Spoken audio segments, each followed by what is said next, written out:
Sound Booth Theater presents Dungeon Crawler Carl. You're in my world now! You need to speak my language, you weird green piece of shit!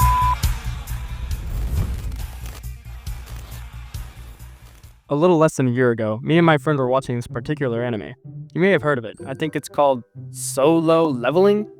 Anyways, my friend who has his own YouTube channel called Crawler Carter, he said to me, "Man, this show is pretty good, but there's another series that's just like this except 10 times better." And I was like, "Oh, no way, bro, what anime is it?" It's an audiobook. Well, okay, so the title of the video is something about how like this audio company is gonna take over streaming or something. And I just want to clarify, I don't actually think there's going to be like some sort of audiobook revolution where people are just going to start listening to audiobooks randomly. Unfortunately, I think people's attention spans are too ruined for that. But I do think there's going to be a different kind of subtle revolution. A revolution of TV shows and movies with more of an emphasis on their source material. Okay, I know that you on the other side of the screen are like, dude, this isn't a new concept. We've been getting movies and shows based off of books and video games and stuff for decades. And you're right. I guess what I'm trying to say is that in the past there has been this emphasis in Hollywood in making something that the executives think will be successful.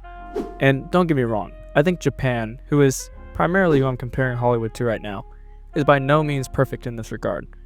But they seem to be a lot more careful, meticulously taking into account what the original creator of the series intended. And for the most part, when shows deviate from their source too much in Japan, it's not regarded well. Whereas here in America, there is more of this vibe of, okay, this is a cool story, bro, but we need to make it fit with what we think the mainstream wants. And for the most part, I've yet to see series truly faithfully adapt their source materials, with the exceptions being series like Harry Potter, Lord of the Rings, or The Hunger Games. And even those projects don't really compare to their original source. And while we're talking about that, these series have all been milked to no end, with spin-offs and stories that honestly don't need to exist. And J.R.R. Tolkien's work has effectively been rewritten in the last couple of years to fit a new story, which for fans of the original lore is lacking, to say the least. So I personally think that with Hollywood seemingly in a downward spiral, right now is when everything is going to start changing. I think executives at Disney and Warner Brothers are going to be forced to release the reins a little bit and give the power back to the creatives. I don't think Hollywood has always been like this, but especially in recent years, it's like the soul of everything I watch has just been sucked dry. And as someone who reads a lot of the books and movie adaptations that have been made, it's kind of sad to see something someone made with so much passion turn into something soulless and a cash grab. And I bet this is part of why more people are watching anime in recent years, is because despite Japan's notoriously horrible working conditions, when I watch a truly great adaptation of a manga I love, I can still feel the author's passion and hard work deeply connected to the anime, despite the fact that oftentimes the original author is only loosely connected to the project. Okay, so what's my point in all this? What does this have to do with Dungeon Crawler Carl or Sound Booth Theater, which is why you've clicked on this video? Well, a couple of months ago it was announced that Dungeon Crawler Carl is being picked up by Universal for a TV show adaptation. In all transparency, this next part is complete speculation on my part. We don't actually know if this adaptation is a movie, a show, if it's live action, if it's animated, who will be playing the characters, etc. But we do know who will be handling this series.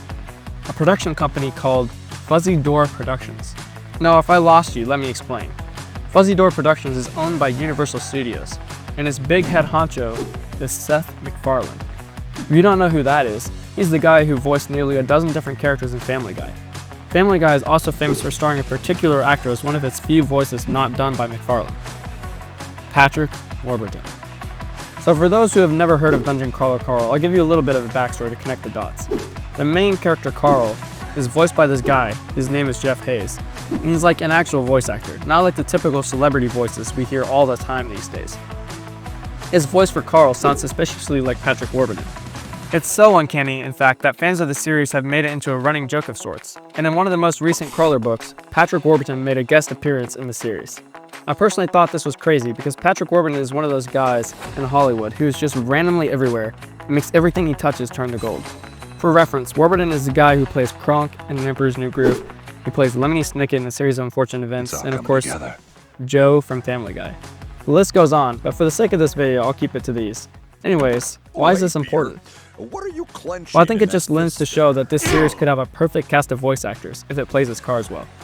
Fuzzy Door Productions has recently been branching out to more live action stuff, and whether or not it's animated or live action, I think that we could have created a perfect layup for them to make the best adaptation of an incredible story. And it's my hope that for the first time in a long time of American television, we might see a team who is passionate about their project and wants to create something that the author will be proud of. And again, I don't actually know if this will be the case. For all I know, they could do a horrible job. But personally, it's just a hunch that this series is going to be different. Okay, so now let me just pitch you Dungeon Crawler Carl. If you made it this far in the video and you haven't heard of this series, then you're probably wondering why you should even care. So let me tell you. Dungeon Crawler Carl is legitimately my favorite series I've consumed in years. Better than any manga I could recommend. Better than any anime or TV show. And better than Harry Potter or The Hunger Games. And if you're skeptical, just let me explain. So this series is an audiobook series, like I already mentioned, and its genre is actually something you probably have never really heard of, called Lit RPG. The best way to describe Lit RPG is basically like if the author took their series and literally wrote a whole slew of Dungeons and Dragons related plot points and just rolled the dice to see what would happen. The result is a series with one of the deepest lore I could imagine, and one of the most random and intriguing premises possible. Basically, the best way to describe Dungeon Crawler Carl is like a perfect amalgamation of the politics of the Hunger Game mixed with the magic in the world of Harry Potter and combined with the hype of anime like Solo Leveling or Jujutsu Kaisen. Not to mention it has the craziest one-liners and the funniest moments I've ever heard. It has a ridiculous amount of pop culture references, and all the characters are likable. And the author does this thing that I really love, where he just gives the most random and bizarre characters the best abilities and character moments, meaning that you will end up loving the characters even more because of their crazy designs. It's the same thing that famous series like One Piece or JoJo's Bizarre Adventure have done. And it's the perfect way to make a series stick out. Okay, I hear you saying. So then why have I never heard of this thing? And why is it not crazy popular if it's so good? Well, that's easy. It's an audiobook series. Don't get me wrong, I love the audiobook, and I love reading physical books in general, which this series now has. But the vast majority of people don't really read anymore. And that's sad but true. So my point is that in 2 to 3 years, this quote-unquote perfect series is going to be dropped in your laps. And if the cards are played right, this could be the perfect show.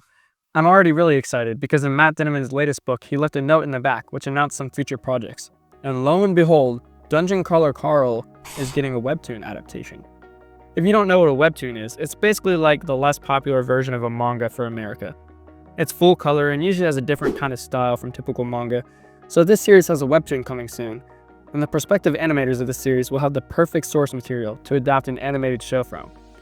I think that having that baseline of something to go off of is integral for a good TV show to succeed. That's literally the basis for all of Japanese anime. Very rarely do animation companies create original works. 99% of the time, they create something based off of some pre-existing source material. And that's where I connect this back to my point from earlier. Going forward, we're going to see an emphasis on American-made anime, or manga, or webtoons, or comics, or whatever you have it. And while I think Japanese anime is going to continue to grow and become more popular, we're going to see America start coming back to that time of creativity and exploration of interesting mediums. You can already see this in initiatives, such as Viz launching an initiative targeted at giving American manga creators opportunities to create one-shots to be put in their app, or even in the independent creators like Cory X Kenshin, who has created his own manga and has already expressed his desire to create an anime. I don't have any problem with Japan. In fact, I admire how their country has become almost like this beacon of creativity. And I personally just want to see America stop being this country that just consumes to being this country that creates.